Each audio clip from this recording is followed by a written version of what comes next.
You've been watching me sit here for 10 minutes. And yet you haven't the faintest idea what I'm doing.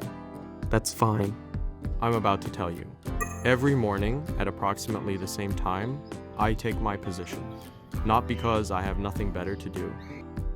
Because this is, in fact, the most important thing I do all day.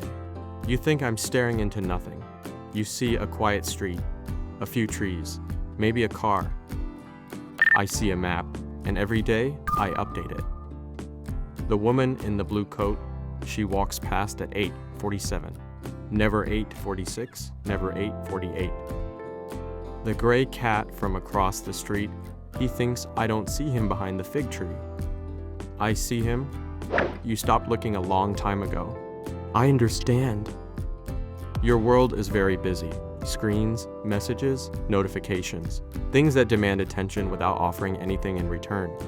My window demands nothing. It simply continues, and I simply watch. This is not boredom. This is the opposite of boredom. When you sit still and let the world come to you, you start to notice things. The quality of the light at 9 a.m. versus 11 a.m. The sound the wind makes before it rains. The exact moment the street wakes up. You used to know these things too, before your phone. I'm not judging you. I'm just saying, there's a reason you always feel slightly calmer after watching me watch the window. You borrow my stillness for a moment. You're welcome. Now, the dog. Every day at roughly 10 a.m., the beagle from downstairs is taken for what his owner calls a walk, and what I call evidence that some creatures have no dignity. But I watch him too, because that's the point. I don't watch only what I like. I watch everything, the good, the tedious, the inexplicable. An accurate picture of the world requires complete information. The children who run past on the way to school, the old man who stops to check his phone and then looks confused by what he sees on it, the delivery driver who never rings twice. I know them all. They don't know me. That's also fine. I don't need them to know me.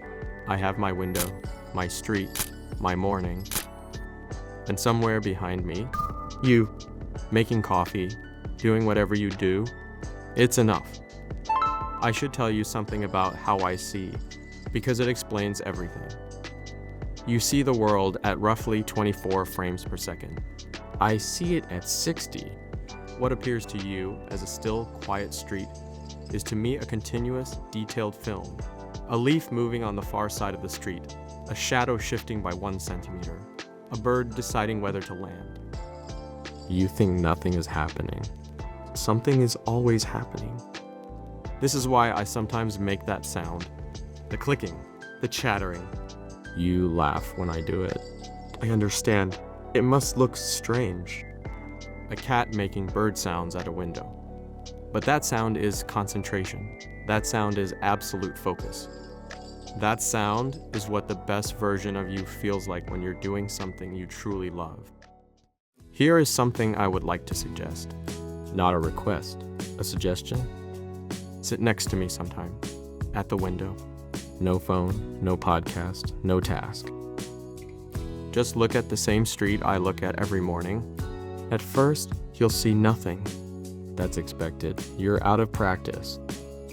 But after 3 or 4 minutes, you'll start to notice. And then you won't want to stop. I won't say anything when you join me.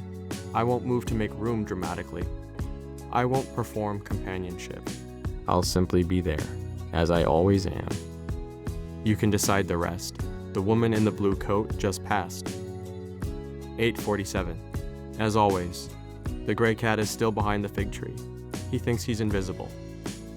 He's been wrong about this for 2 years. And you're still here, watching me watch the window. Now you know what I'm doing. The question is, what are you doing? Think about it. If you know what your cat watches from the window, tell me below. What does he see? What street? What neighbors?